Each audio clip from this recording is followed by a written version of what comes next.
Ya dan halo guys, welcome back to BCT Official Channel. Kembali lagi bersama gue Yudhistira. Gue Repan. Di video kali ini kita akan membacakan alur film yang berjudul Makmum 2. Film ini adalah sequel kedua dari film yang kemarin. Film ini dirilis pada tahun 2021. Film ini menceritakan tentang Rini yang kembali ke kampung halamannya dikarenakan ibunya meninggal. Akan tetapi terjadi sesuatu yang aneh di kampung halamannya. Misteri apakah yang ada di balik kampungnya? Dan sebelum lanjut, alangkah baiknya kalian tekan like, comment, share, and subscribe tentunya. Dan jangan lupa loncengnya guys, agar kalian tidak ketinggalan notifikasi dari channel ini. Gak usah banyak bacot, langsung saja ke alur filmnya. Cekicrot. di awal film kita diperlihatkan Rini yang kini sudah menjadi kepala asrama yang udah kita bahas di video kemarin. Beberapa tahun kemudian Rini sudah berkeluarga dan memiliki seorang putra hasil dari pernikahannya dengan Pak Ustadz. Namun kesedihan sedang menyelimutinya dikarenakan suaminya ini telah meninggal 3 tahun yang lalu. Belum cukup kesedihannya ditinggal oleh suami tercinta, kini dia mendapatkan kabar duka dari salah satu temannya dari kampung yang bernama Alif, bahwa budenya Rini yang bernama Yanti telah wafat. Di saat Rini sedang melakukan sholat tahajud seperti biasa, ternyata hantu makmum masih ada dan mengikutinya sampai sekarang. Dan film pun baru saja dimulai. Di pagi yang sejuk, namun banyak asap. Asap cok. Bukan asap lah cok, itu kabut lah. Emangnya sekampung rokok itu anjing. Anaknya Rini yang bernama Hafiz pun sempat mengeluh sebab dia tidak biasa naik angkutan umum yang dipenuhi dengan pewangi Stella rasa jeruk Maroko. Cok jadi nutrisari cok. Gak di endorse ya guys ya. Udah lanjut. Ya sudah pasti itu membuat Hafiz mabok dan mual-mual. Udah kayak mama lagi ngidam. Singkat cerita, sampailah mereka di perbatasan desa Suwayan. Desanya Rini ini ternyata sedang mengalami kekeringan sudah 1 tahun lamanya. Dan anehnya desanya Rini ini tidak mau maju seperti desa-desa lain pada umumnya. Di desa tersebut tidak ada listrik, sinyal, apalagi sudah jelas tidak ada bocil yang sedang mabar FF di sana guys. Di sisi lain terlihat para warga desa yang sedang mendengarkan seseorang petugas dari kota yang ingin mempromosikan agar warga desa tersebut menggunakan listrik untuk merubah desa agar lebih maju untuk kedepannya. Sepuh desa yang biasa dipanggil Pak Ustadz menolak tawarannya tersebut sebab Pak Ustadz ingin agar warganya fokus beribadah. Ia pun menolak segala bentuk kemajuan zaman. Alhasil hingga sekarang desa tersebut sama sekali tidak terjamah oleh listrik. Setelah petugas tersebut pergi meninggalkan desa, terlihat ada kakek-kakek yang pastinya dia itu sudah tua. Kalau masih muda itu namanya abang-abang. Si anjir. Cok gak perlu ketawa lah cok, itu udah bener cok. Oh iya bener. Kope aduh. Udah lanjut. Sedikit ada perdebatan di antara Pak Ustadz dengan kakek tersebut. Kakek itu agak sedikit kesal dikarenakan pembangunan masjid yang berada di pinggir hutan itu telah membuat beberapa pohon ditebang sembarangan. Dan ternyata kakek tersebut adalah mbahnya Alif. Dan Alif pun berusaha untuk membujuk Pak Ustadz untuk menyetujui tentang apa yang ditawarkan oleh petugas tadi. Namun Pak Ustadz bersikeras dan tidak ingin semua itu terjadi. Tak lama kemudian Rini pun datang dan para warga desa pun berkumpul untuk mendoakan almarhumah ibunya Rini. Dan anehnya, kenapa benderanya berwarna putih bukan warna kuning? Kalau kalian tahu, tulis di kolom komentar ya guys ya. Di saat dimakamkan terdengar gosip bahwa Bude Yanti Dedi. Ngapa lo? Logat apa itu cowok? kepleset cok. Di saat dimakamkan terdengar gosip bahwa Bude Yanti meninggal akibat nekat masuk ke hutan larangan yang angker. Selepas pulang dari pemakaman, Rini pun mengobrol manja dengan Alif. Dikarenakan keasikan ngobrol, Hafiz jalan sendiri menuju ke arah hutan larangan untuk sekedar mencari sinyal agar dia bisa push rank dengan teman-temannya. Di sini Rini pun berpesan kepada Hafiz jangan sekali-kali masuk ke dalam hutan tersebut.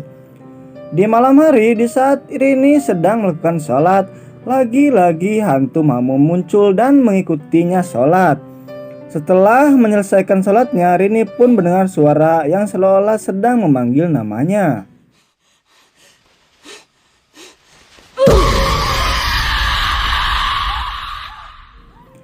Di keesokan paginya, Pak Ustadz dan salah satu warga dikagetkan dengan bangunan masjid yang dindingnya itu tiba-tiba retak. Mereka pun keheranan dengan kejadian tersebut. Di saat semua warga desa sedang melakukan sholat berjamaah, Hafiz melihat sosok anak kecil yang seolah-olah sedang mengajaknya ke suatu tempat. Namun terjadi kejadian mengerikan yang membuat Hafiz pingsan dan kemudian tersadar dengan ekspresi ketakutan. Setelah kejadian tadi malam, Hafiz pun meminta untuk segera pergi dari desa tersebut. Di pagi harinya, Rini segera prepare untuk siap-siap kembali ke kota. Namun kawan-kawannya Hafiz sedang mengajaknya untuk bermain. Ketika tengah bermain petak umpet, ternyata anak aneh yang tadi malam itu ikutan bermain juga. Hafiz pun mengikuti anak berkaki pincang itu masuk ke hutan larangan. Kita balik lagi kepada Alif yang sudah datang untuk mengantarkan Rini. Namun di sini Rini menanyakan soal anak berkaki pincang itu, dan ternyata anak-anak di desa tersebut cuma ada Iwan dan juga Abdal. Seketika itu juga Rini menyadari ada yang tidak beres dan lekas mencari Hafiz. Setelah mengetahui anak-anak masuk ke hutan larangan, Rini dan para warga pun langsung OTW juga untuk mencari anak-anak tersebut. Tak lama kemudian ketiganya pun diketemukan di atas sebuah batu akik. Anjing kebayang batu akik ditimpa 3 orang anak. Ditimpa 1 orang aja udah hilang tuh batu akik. Lanjut. Di tengah hutan dalam kondisi tak sadarkan diri. Ternyata anak-anak tersebut mengalami kerasukan dan sakit yang berkepanjangan. Hari demi hari para ibu dari anak-anak tersebut mulai diganggu oleh hantu Makmum. Begitu juga dengan Rini. Rini pun mulai mendiskusikan perihal masalah yang sedang dialami oleh mereka. Ternyata teror yang dialami oleh Rini sama persis dengan apa yang dialami oleh Lasti dan juga Aisyah. Di sela-sela itu terlihat ada sosok aktor figuran yang bernyanyi-nyanyi gak jelas. Dan gue pun gak tahu apa fungsinya di film ini guys. Oke lanjut. Rini juga membahas tentang bocah pincang. Namun Lasti dan juga Aisyah tidak mempercayai dengan apa yang Rini bicarakan. Akan tetapi perlahan satu demi satu anak yang lain mulai sembuh. Namun tidak dengan Hafiz.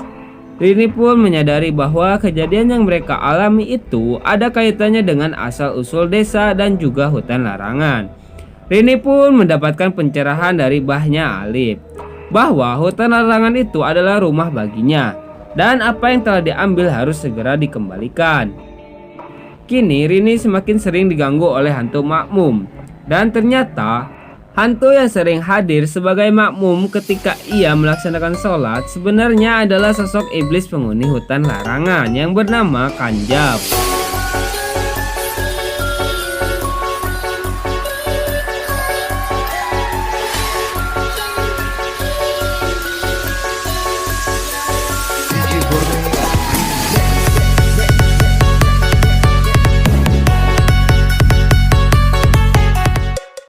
Rini pun menyadari bahwa dia itu sudah dikelabui oleh iblis tersebut. Sungguh membagongkan, di saat anak-anak yang lain sudah sembuh, sakit Hafiz malah makin parah. Rini pun mulai frustasi, sebab tak ada satupun warga desa yang mempercayainya. Di sela-sela itu, para warga sedang menebang pohon besar yang berada di samping masjid. Dengan gerakan slow motion yang keren, Rini pun berusaha untuk memperingatinya agar tidak menebang pohon tersebut. Kalau tidak, dia akan mati. Akan tetapi pohon tersebut berhasil ditebang dan ajaibnya Hafiz secara tiba-tiba langsung sembuh. Di malam hari, para pekerja yang sedang ngopi santai sambil sebat pun dikagetkan dengan kehadiran Rini yang sedang jalan-jalan malam dengan Hafiz. Dan salah satu pekerja yang tadi siang menebang pohon itu pun langsung menghampirinya. Dikarenakan gue gak tahu namanya siapa, kita sebut saja Joko. Rini pun mengajaknya ke dalam hutan larangan dan menggoda Joko hingga akhirnya Joko pun langsung ketakutan melihat sosok mengerikan yang ada di hadapannya. Dia pun langsung diludahi dengan cairan oli dan dia pun lari-larian ke sana kemari hingga akhirnya Joko pun tewas terjun bebas dan meninggoy di jurang. Di sisi lain, para warga desa sedang mengadakan latihan futsal. Akan futsal anjir jauh amat. Sorry. Tahlilan. Sorry. Lanjut. Di sisi lain, para warga desa sedang mengadakan tahlilan di rumahnya Rini dan Rini pun ada juga di sana. Namun ada yang aneh, ternyata Rini sedang dalam pengaruh iblis. Namun dia langsung tersadar sebab Rini merasakan bahwa Hafiz sedang dalam bahaya.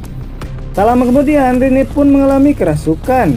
Sudah pasti iblis itulah yang sudah merasukinya. Dengan kekuatan iblis tersebut, para warga pun dihajar dan dihempaskan dengan mudahnya. Namun kemudian iblis itu pun membawa tubuh Rini ke dalam hutan larangan sambil berteriak-teriak gak jelas. Para warga desa pun langsung bergegas mengejarnya dan bertemu dengan Hafiz. Di sisi lain, mbahnya Alif terlihat sedang membawa cangkul dan juga 2 benih pohon. Gue juga tahu fungsinya apa guys ya. Kita kembali lagi kepada para warga yang telah menemukan Rini di tempat yang sama yang dimana bocah-bocah pertama kali ditemukan. Meskipun para warga sudah membacakan ayat suci, itu pun tidak cukup untuk menghentikannya.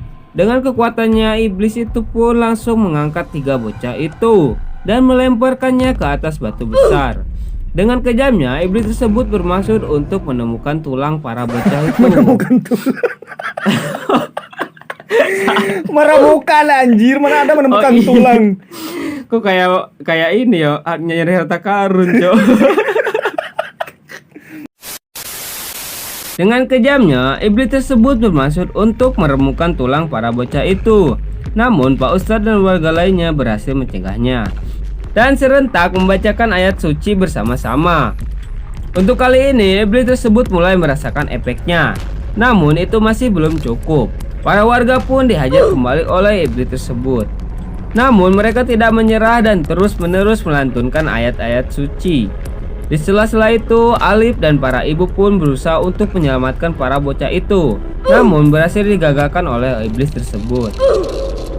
Dikarenakan iblis itu sangat overpower, dia pun langsung mengeluarkan pasukan belalang sawah untuk Cok, mana ada? Ada. Bener kan belalang sawah anjir. Bukan belalang lah itu, Cok. Itu tuh nyamuk. DBD anjir. Kita cek dulu keadaan Alif yang terhempas beberapa kilometer dari tempatnya Rini. Hingga akhirnya dia pun bertemu dengan mbahnya dan lekas membantunya untuk membawa salah satu benih pohon. Kita kembali ke pertempuran. Dan kali ini dia malah ingin membunuh Hafiz dengan cara mencekiknya.